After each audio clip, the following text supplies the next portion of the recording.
Hi, everyone. Thanks so much for joining us today. Jessica and Rami, hello to you. And I'm Hello. excited to introduce our guest today, Cindy Colson. And she joins us from the UK. And I'm going to read her bio here for you. Cindy Colson is an eclectic pagan with strong Celtic roots. She's originally from South Africa, where for the past 25 years she has explored many modalities and journeyed down many paths in search of the truth. She's a trained Reiki, body balance activation and crystal therapist and rune reader, and she also uses intuition and is guided to adapt each treatment so that it best complements each client. Her boutique is Sage and Thyme. It's a natural magic boutique and a well-being studio hosting yoga, meditation, breathwork, treatments, and more. It's a magical emporium that takes you back in time. She also has her own YouTube channel with two of her friends. And a little bit about that. It's called Coffee with Crones. And so she invites you to step into her enchanted realm as they unveil the mysteries of their magical lives. And they sit around the coffee table and share deep-rooted connection to nature and their reverence for the mystical arts. So there's more information, and I'll put it all down with her links below there. And for now, we'll go back. Cindy, before I get you ask you to tell your story for us, I just want to clarify in case there's any listeners that hear the word pagan. I even looked it up in the dictionary. I know that it means someone that lives close to nature, right? Has a relationship with nature. And, but of course, it's come in modern era to have a much more religious connotation. And so I just wanted to clarify that. I'm sure with your magic and energy work that you do, you mean it as an energy and close to nature. And if, Absolutely. yeah, and so anyway, but you can include talking about that if you want to. But please, Cindy, tell us how you have come to do the work you do. Well, just an interesting thing about the word pagan. It stems from the word paganus, which is country dweller. And if you lived in the country, you needed to stay connected to what was around you, which is nature. You looked at the clouds to see what the weather was doing. You looked at when the berries were ripe, and you knew it was going to be a cold winter. That sort of thing. So,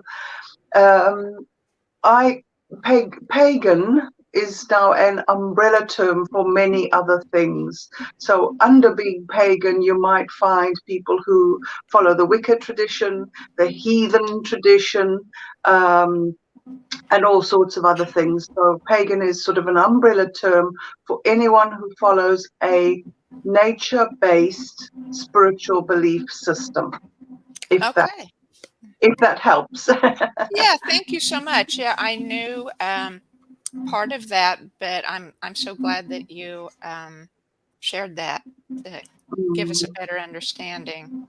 Very nice. I think I'm in that category completely. So, Absolutely. yeah. So please, could you share some of your story with us? My story is probably a very long and winding one, but like everyone's story, it sort of goes off and in and out and weaves around. But as you mentioned before, I'm from South Africa originally, and I think I was always perceived as different, and I certainly thought. I think I know that I was as different from a very young age.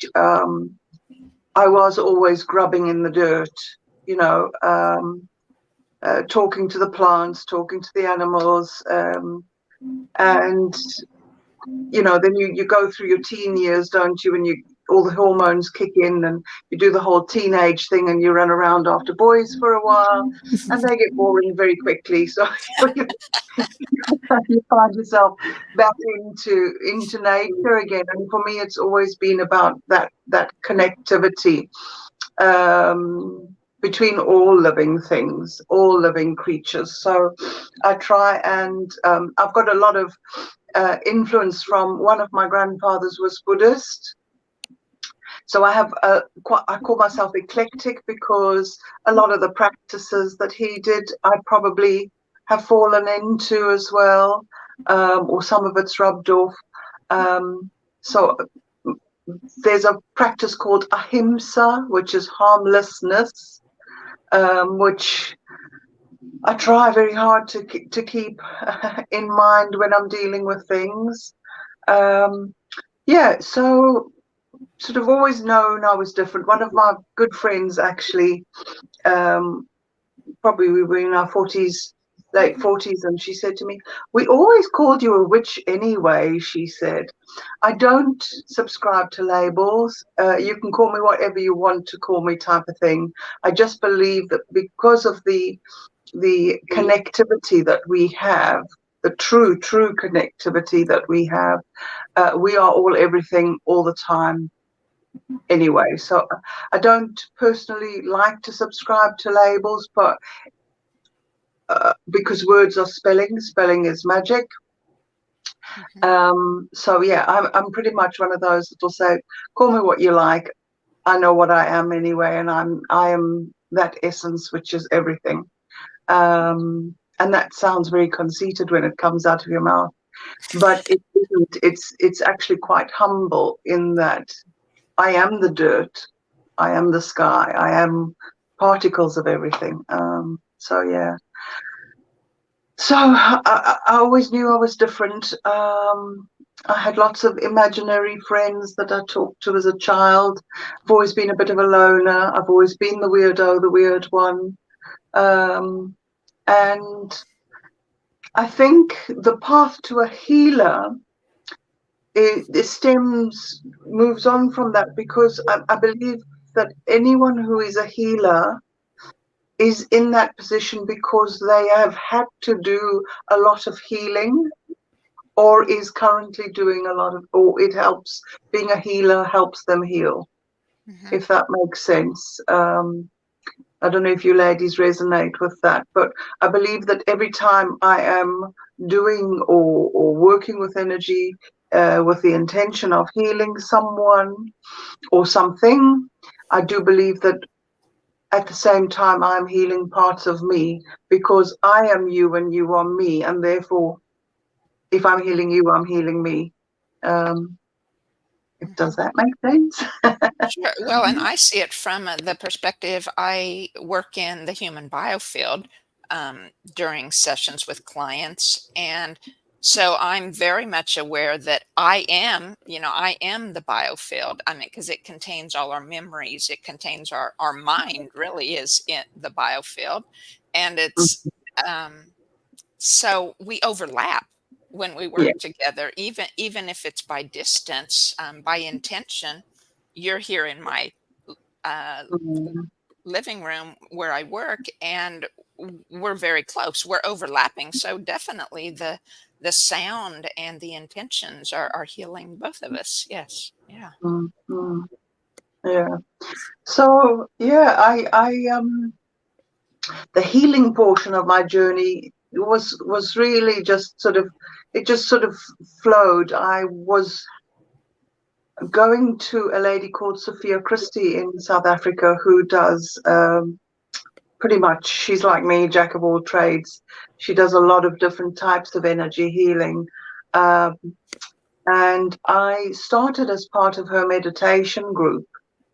And we would meet for 2 hours every Monday, and we did all sorts of different forms of meditation.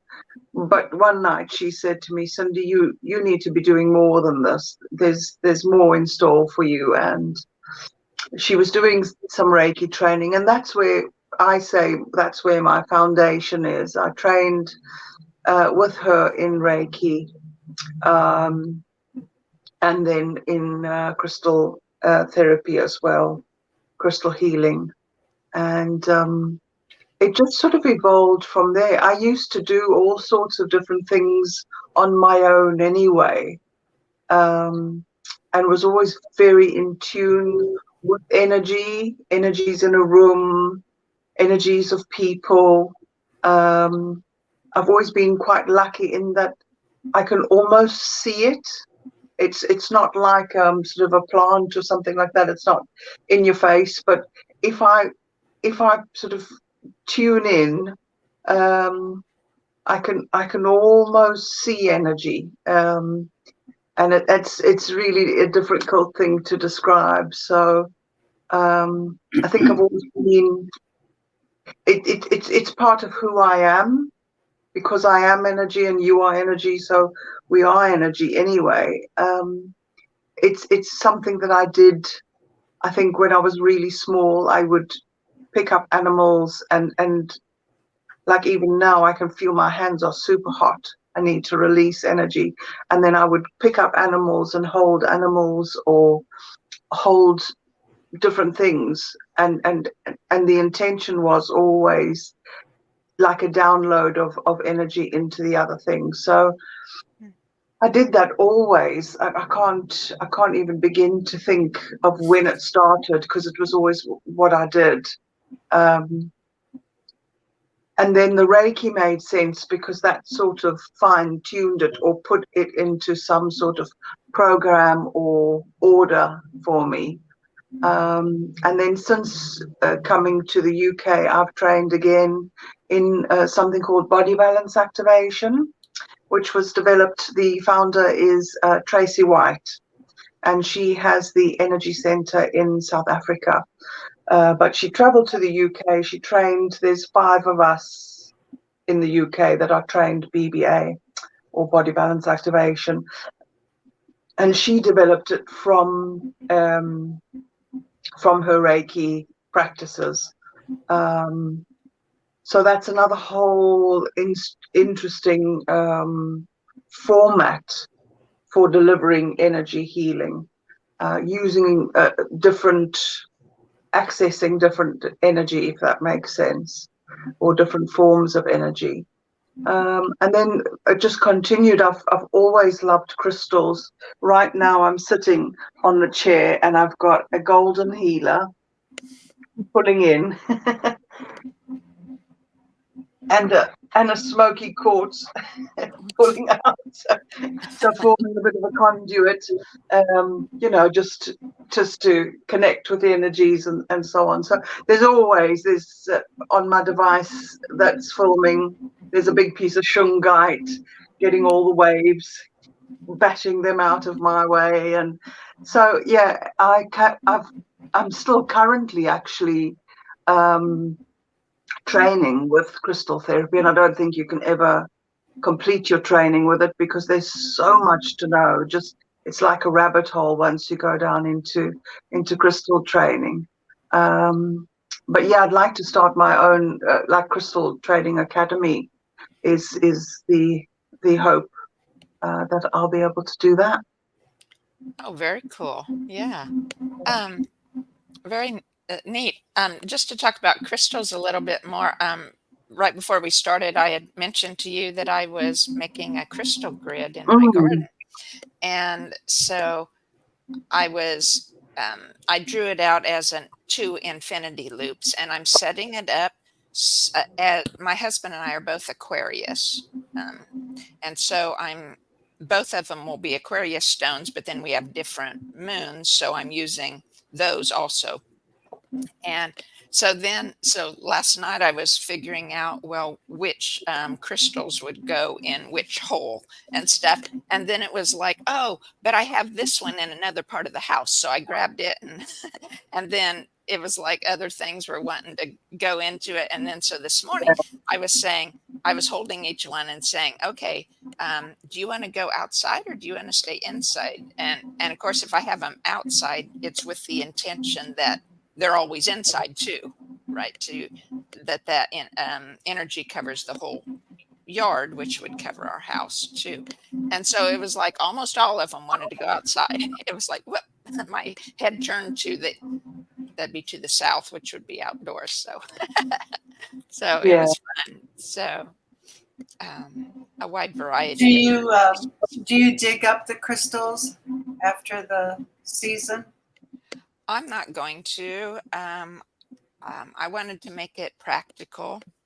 And maybe Cindy, you'd have some guidelines too, or something that if other people have ideas, maybe I'm just kind of doing it as, according to my own intuition and what is practical.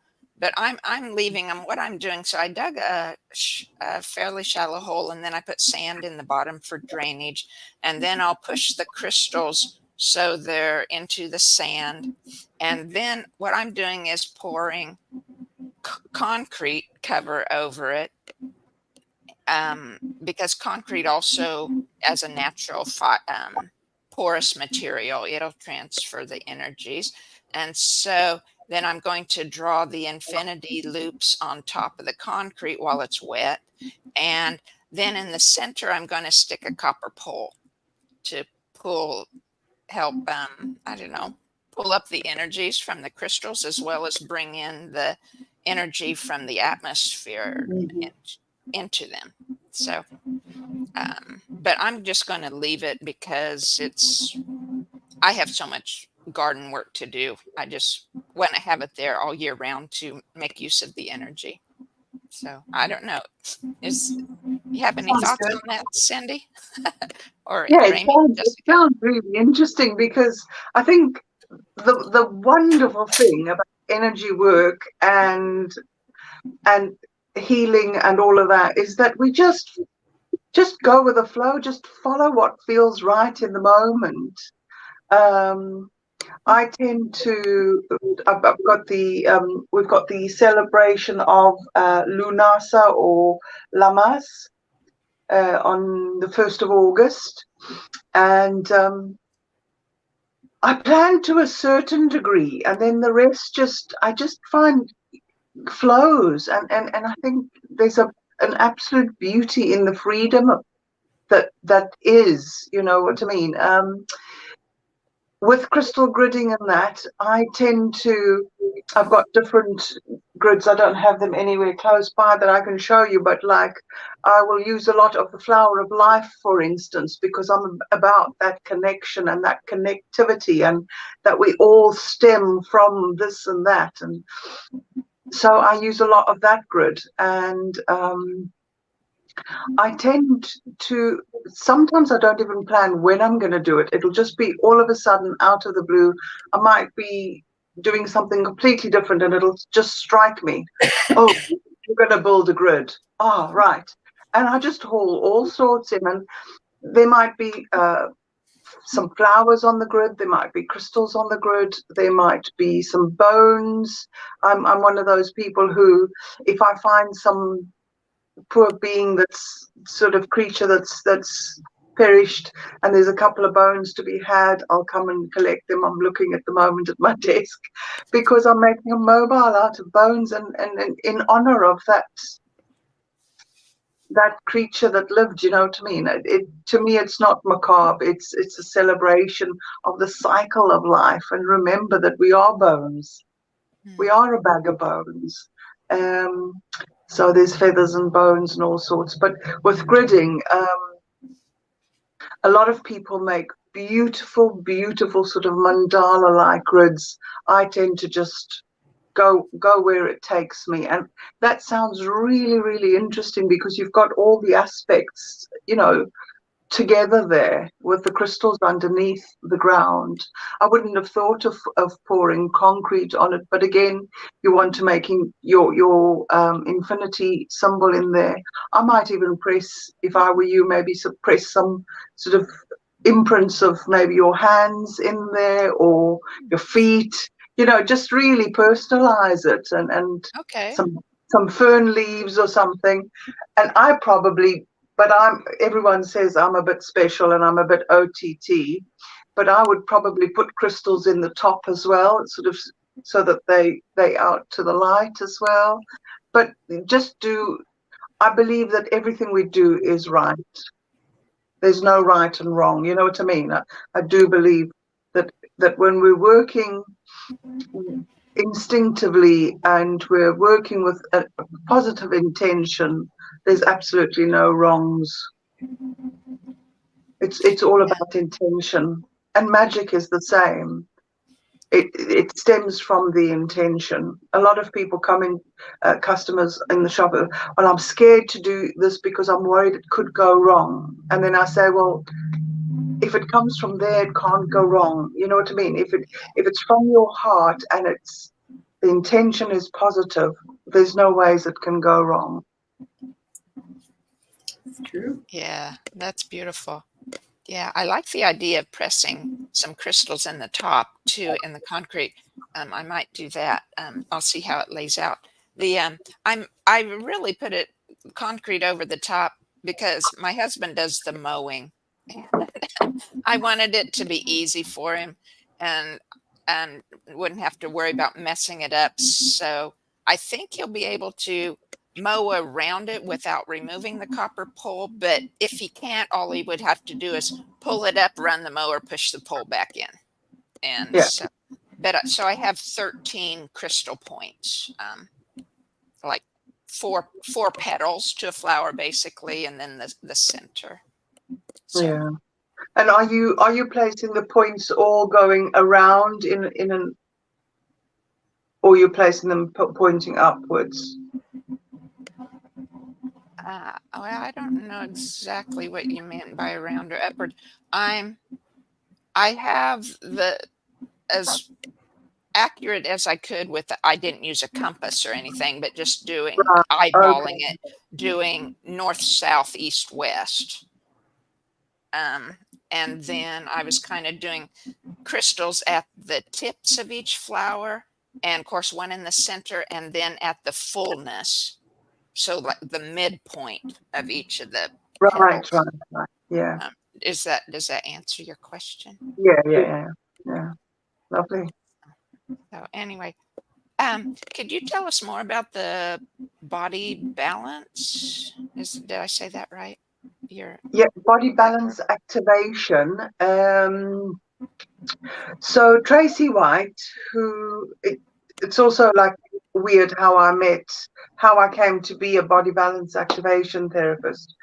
So I worked for a while in a little cafe near some fishing lakes, and there was this lady one day, and she came in and she was having a meal on her own, and I served her, and I could hear that from the accent that she was South African, and she obviously realized that I was, and we got talking.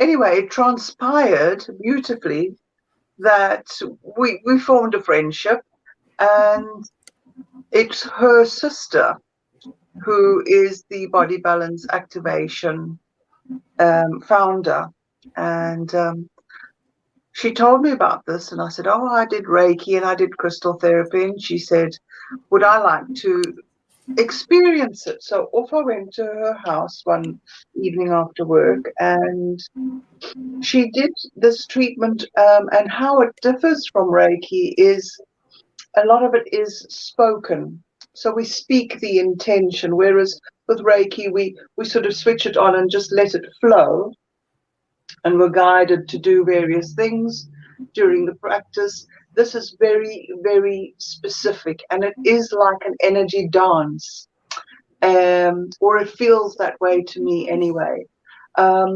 So in the beginning, we speak the intention that all healing is merely a direction of energy and a moving of energy in a positive way, and that we can all access it. So we set that intention verbally out loud, and the client, we actually ask the client, do they agree with the statement?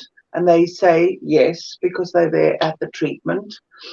And then for each of the body parts, the client will choose, we have cards, the client will instinctively choose 6 to work from, we set a similar intention, and we set the intention to balance and connect parts of the body back and bring them back into natural states of being and balance, and healing. And but we do that out loud, and we use the word now.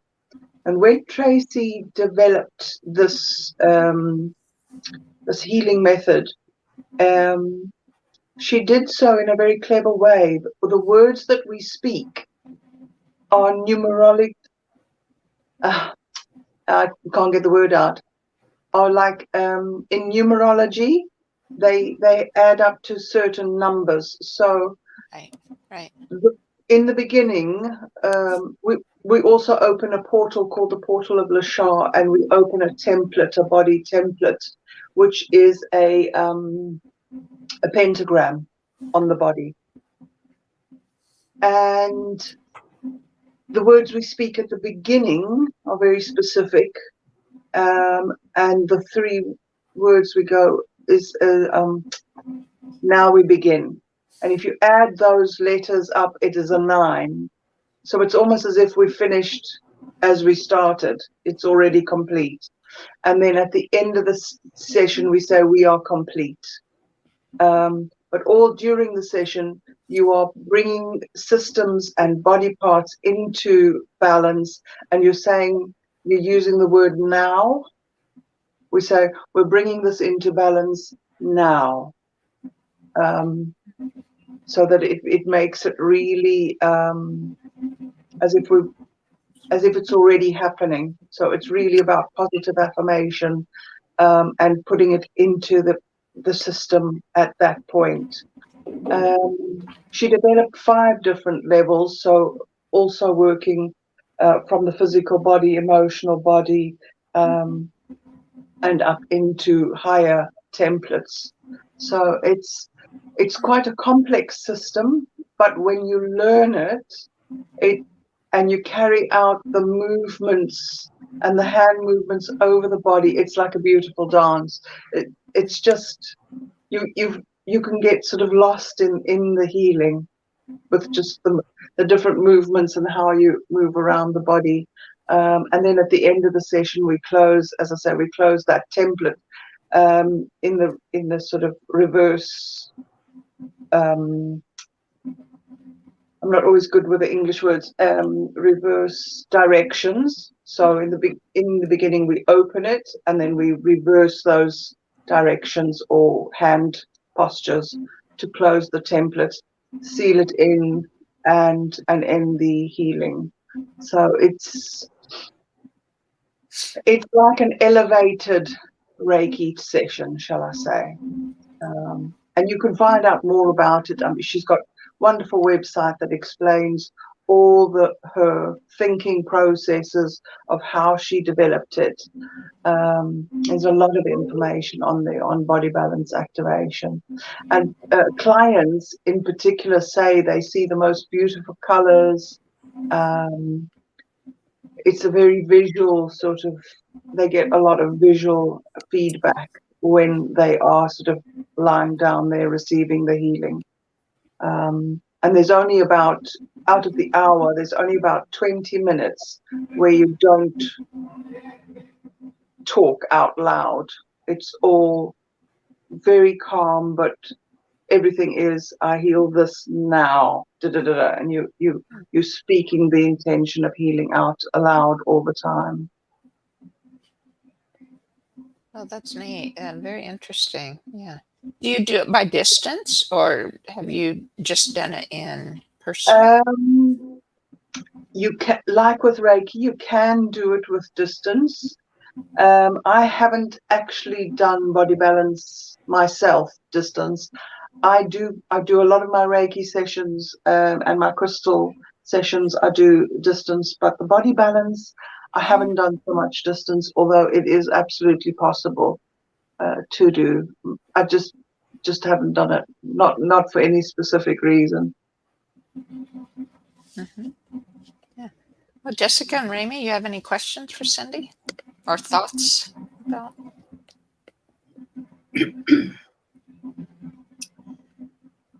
No, it sounds fascinating. Body balance. So it's Reiki with words, right? And intention. Yeah, you're using very similar energies or you're Right. using energy in the same way. I did mention the portal of Lashar, which is a portal that is accessed and energy is beamed through that. So Bashar it's the healer. sorry. Bashar the healer. Bashar the healer. We have a gentleman here in the USA that his name is Bashar, and that's who he channels. And he's been doing it for 30 years. And I Oh, can't think of, oh yeah, look him up. It's I will Bashar. do.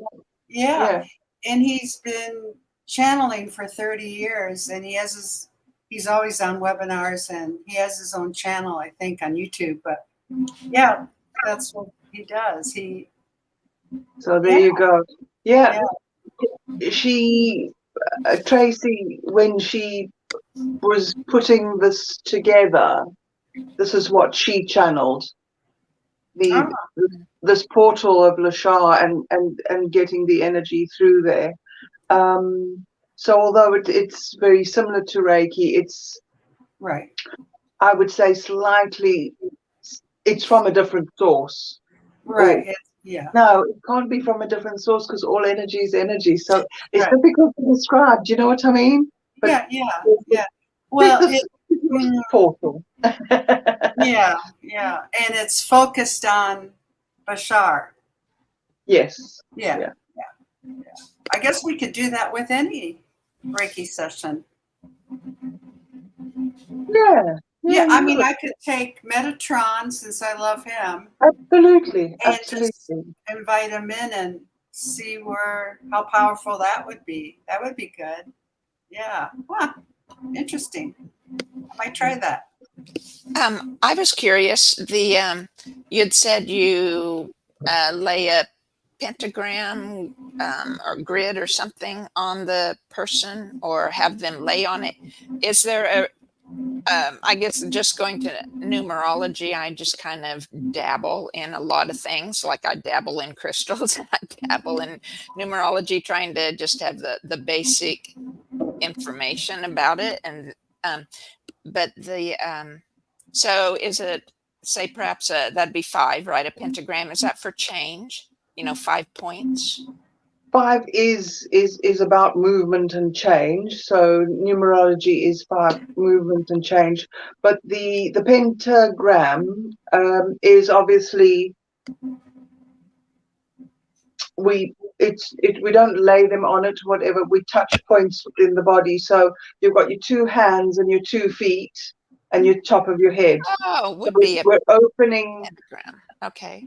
we're drawing a pentagram on them by touching their head, going across. Do you know what I mean? And touching the point Yeah, that's in the neat. form of a pentagram, and that is how she was guided to open. And she's called it opening the template, opening that person's unique template, so that we can work, and then closing that template up and feeling the healing in. Yeah, very neat. Very interesting. And then words like "we are complete" or "now we begin." Those, the letters add up, and so that will mean something in numerology. She's sort of really taken every aspect of the treatment and made it. There's an intention to everything.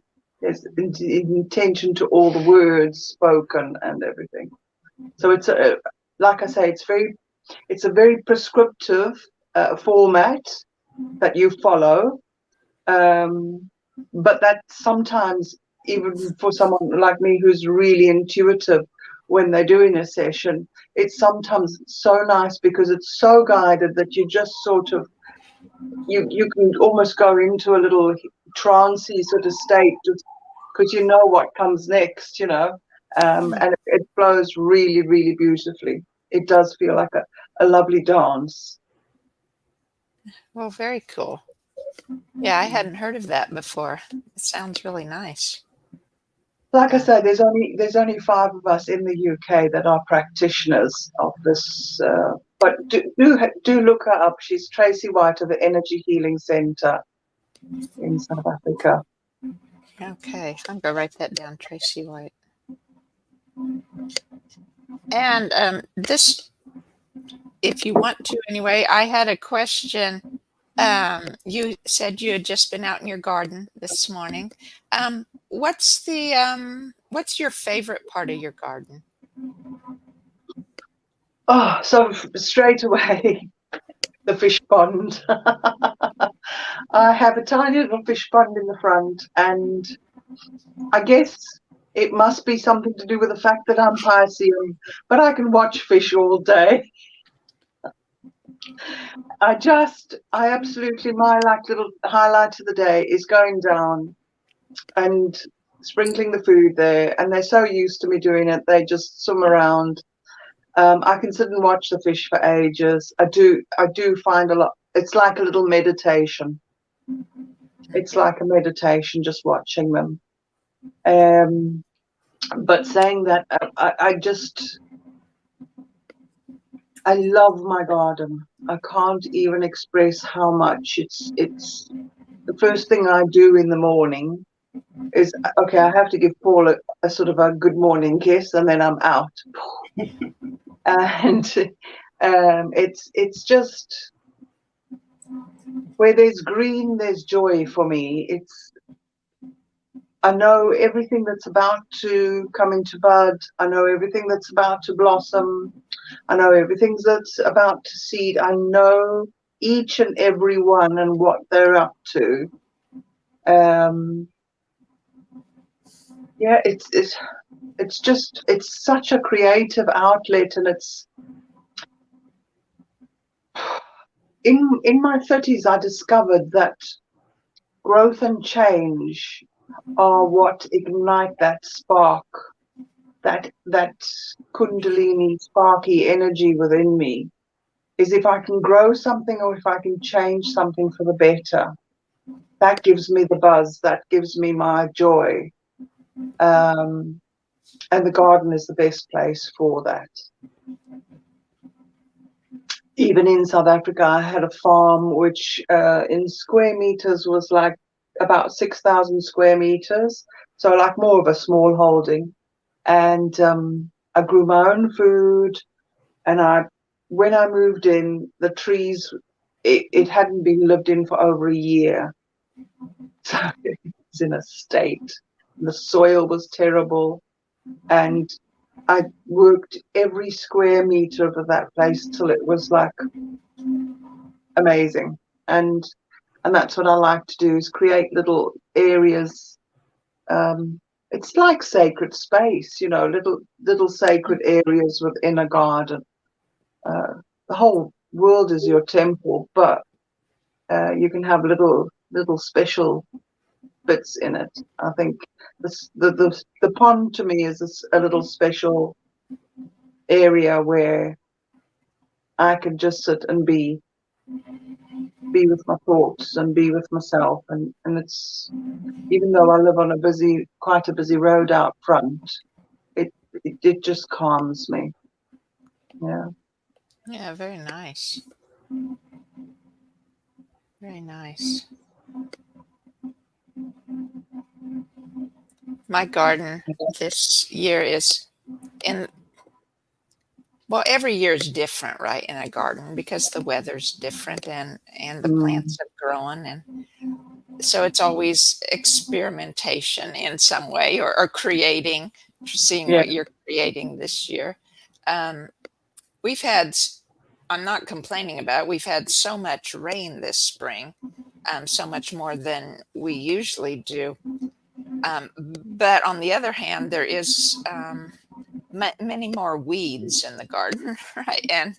And usually I can catch up with the weeds in a space of time before all the produce happens. but this year, because of all the rain, there was no time to catch up with the weeds, and so it's like, I don't know. Sometimes I'm okay with it, and then other times I look at it and like, oh, I would like it to look nicer. And Yeah. but it's all good, right? So Something interesting. My grandmother, my maternal grandmother, she was head lecturer at the Theosophical Society for most of her life, and she and my uncle had to leave South Africa. They were in exile for quite a lot of my life. They had to move to New Zealand because of the political situation and because they supported equality for everyone. And so they had to leave and went off to New Zealand. But when things opened up again, she was able to come back and visit. But of course, then the last time I saw her was when I was 9, and then the next time you see her, you're an adult, you're in your 30s. So it was, although we wrote long letters to each other, it was reestablishing that relationship. So she visited me at my small holding, and I'm very proud of what I achieved there and everything, and I think it's quite lush, and I like a bit of a wild garden, like you say, sometimes you just can't control everything, so you just let it go a little bit. And she sort of stood there with her cup of tea, and she looked over my garden, and I was very proud of my garden. She said, "The garden is a reflection of the soul, and your, my dear, is a mess." oh. But I think there's so much interesting, and we talk about intuition and that. There's so much that can be learned from the garden. Yes. We were talking on Coffee with Crones. We were talking about this in one of the sessions. But you sort of talk about this, and it in the back of your mind. That you agree with this, but you're sort of busy and you don't hear it. Anyway, it was really interesting. This year, for the first time, I've noticed a lot of self-heal in my front lawn. I thought, oh, that's nice. All of a sudden, I've got self-heal, but didn't twig, because I'd been saying in the previous video, oh, beware of, notice what grows in your garden, because it's got a message for you, and that's what you need. So I'm sort of noticing I've got self-heal, but not really thinking, well, if I've got self-heal, what's the message it's telling me? I need to take a look at the self and heal it, right? Right. And then about 3 weeks ago, we also had an incredibly rainy spring. So much rain, unusual. I mean, UK gets a lot of rain, and Lancaster, which is where I live, is the second rainiest place in the UK. So yay, Lancaster. But so I hadn't caught up with my weeds either, is what I'm trying to say. But I Thank you. the weed that was prevalent, and I'd always had little bits of it, but not this much. And that completely took over was bindweed. Yeah. It just comes and it sort of chokes and strangles everything. And Yes. I just noticed all my poor roses, all my healing herbs in this front patch just behind me here, is where I grow all the medicinal stuff. It was all choked. It was all literally bound. Yes. And I thought, right, I'm going to get to us. Anyway, for the last couple of days, while the weather's been good, I've been pulling out bindweed, and I'm digging, and I'm on my hands, and I'm sweating, and I'm cursing this bindweed. And I sort of stand up, and just then this penny dropped. Ding. What is the message? What or who is binding you? The garden is speaking, my dear. Listen, listen, listen. And I just held the bindweed that I'd been pulling out and just sat and thought about things and the self-heal. And I thought, right, you've got two things growing in your front garden now that are trying to talk to you. And what are they saying? You know, and then I had a good chat with myself. Myself, the bindweed, and the self-heal all had a little chat together. But your garden speaks to you. And it's so important to listen to the messages. You know, I've moved into a new property, and it was a very, very formal, controlled garden to begin with, but we're very sparse, just lawn at the back. There was nothing, and I've created little herb garden and whatever. And the back, I said, was going to be all edible. But the herb that has grown and seeded itself and is all over is lemon balm. And it's the herb that you need most for your system. I believe it's the one that will keep following you around, you know. And the two that grow for me are feverfew and lemon balm, and they're the two that I use. I was diagnosed. I was diagnosed with fibromyalgia, but I don't suffer from it. I don't, you know, I manage it beautifully. And those are the two herbs I always need, is my lemon balm and my feverfew. So go into your garden and sit there and see what it says to you. That's what I tell people to do. And then you get so busy you don't listen to your own advice until it slaps you around the head. Oh, look at all this bindweed. What is binding you? Or who is really, binding? yeah, that's great. Except for I wanted to say about bindweed, from what I've heard about it and from my experience, because there's tons of bindweed. This is the first year we've had bindweed prolific in our garden too, and it must be because of the rain. But in other parts of Kansas where I've lived, there's always been tons of bindweed, and it's like it doesn't really help to dig it because it spreads so prolifically from the roots that cutting it in half, you have one stem and you cut it in half, and then you have two that grow. And so I don't know a good way to get rid of it. I mean, I don't spray in the garden, right? I'm not going to do that, but it does. It chokes out so much and takes over. Yeah. So, well, I've just cleared it off all the main plants and cleared out what I can, dug out what I can. yeah. You just got to keep on it. I don't think you'll ever get rid of it. Right. Yeah, I think I agree. I made a tea that I really like, thinking about things in the garden, right? And so I hadn't put all these together, but I was putting them together for a friend of mine to send her a little bag for her birthday. And so I decided, okay, well, that would be good together. And she was kind of being stressed at the time. So I put in passion flower leaf, which is one of my very favorites. And then I put in yarrow because it grows wild in the yard all over. And that's good for pain. And mint, I have tons of mint, and that's good for calm and relaxing, right? And then I put in chamomile. No, I didn't put in hers in chamomile. I put chamomile in mine afterwards. I made a separate batch for me. And hibiscus flower and rose petal.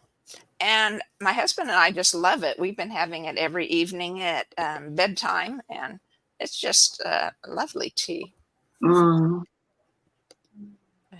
Yeah, that sounds really lovely. Yeah, I have a lot of rosemary, lemon balm, and the feverfew, and those all help me balance and keep. calm and relaxed, I think. Oh, great. Yeah. So the feverfew, though, how does it taste? I mean, I'm assuming you use it as a tea, or do you take it a different way? Yeah, just as a tea. Feverfew to me has got that sort of,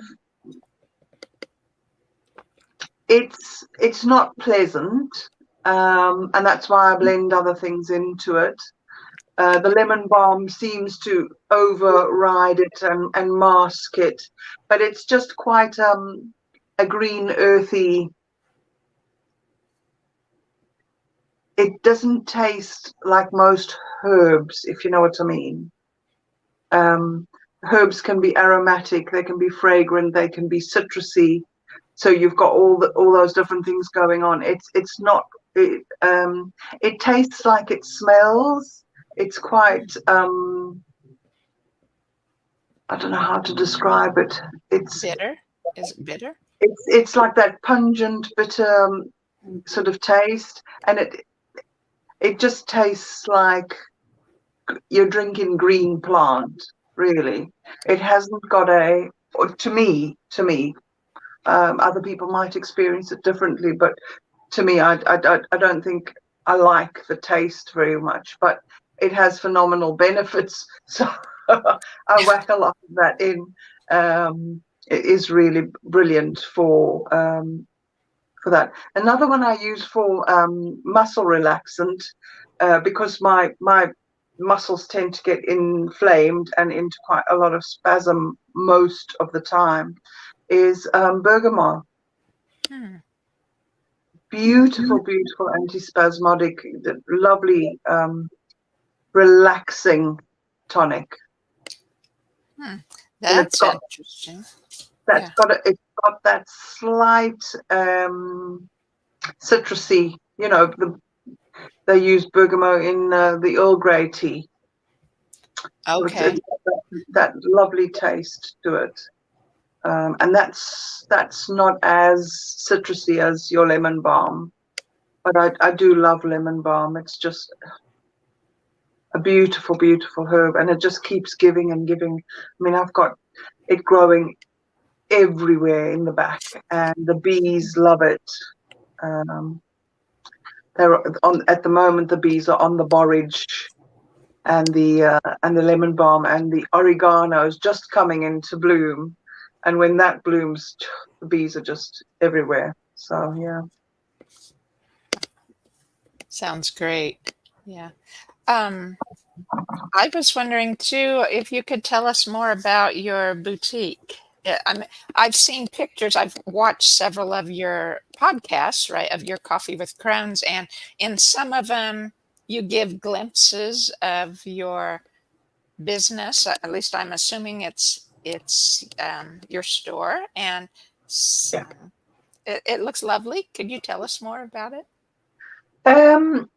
So yeah, it's called Sage and Thyme, and it is Sage and Thyme Natural Magic Boutique and Wellbeing Studio, because underneath, what you haven't seen in any videos is underneath is a basement where we do the yoga, the meditation, and so on. It's my little happy place, really. I started teaching meditation. I was lucky enough to have a very large home, and we had plenty of space. We had one room which was very, very large, and I turned it into a meditation studio. And I started hosting meditations at home. I also have very sensitive skin and had eczema over most of my face and over most of my body, eczema and psoriasis. And I just thought I'm going to start really looking at what I'm eating for both of the conditions, and also B, what I'm putting onto my skin. And I started researching natural remedies. We've got a lovely lady in South Africa called Margaret Roberts, and she is the sort of herbal lady who makes all her own skincare, and I started looking at her recipes, started looking at Victorian recipes, and anyway, I started making my own soaps, shampoos, skincare, and people said, "Oh, your skin's looking great. Oh, your skin's, oh, what are you using?" And I said, "I'm using my own stuff." And eventually it was, "Can you make me a pot?" And eventually I was giving pots away for birthdays, presents, and so on.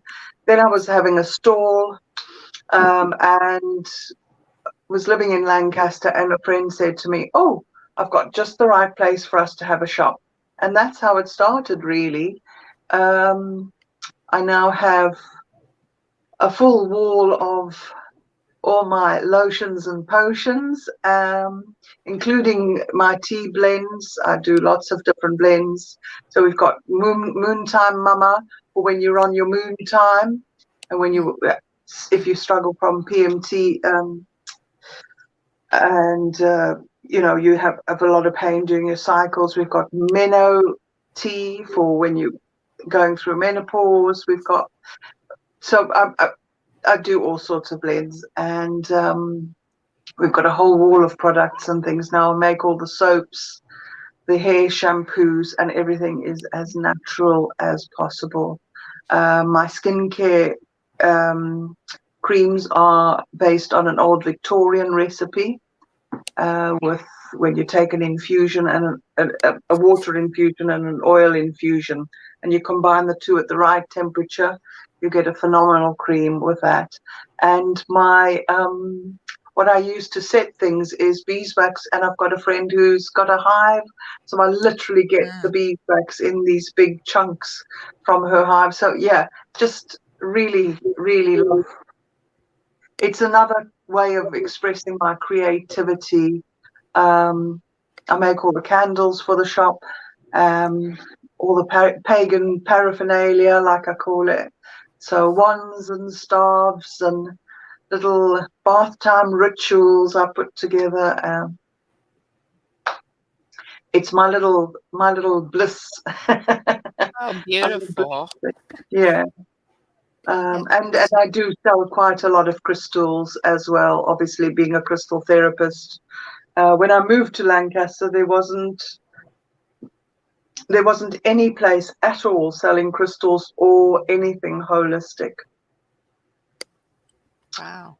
So yeah, Lancaster was a bit barren with spiritual things where that was concerned, and I think it's to do with the history of the witch trials and things. I think a lot of that has gone underground. People who do practice magic or anything like that have certainly don't talk about it too much. So yeah, there's a little bit of a thing about Lancaster's quite closed to spirituality, but since I opened, which was 2016, 2 or 3 other shops have popped up.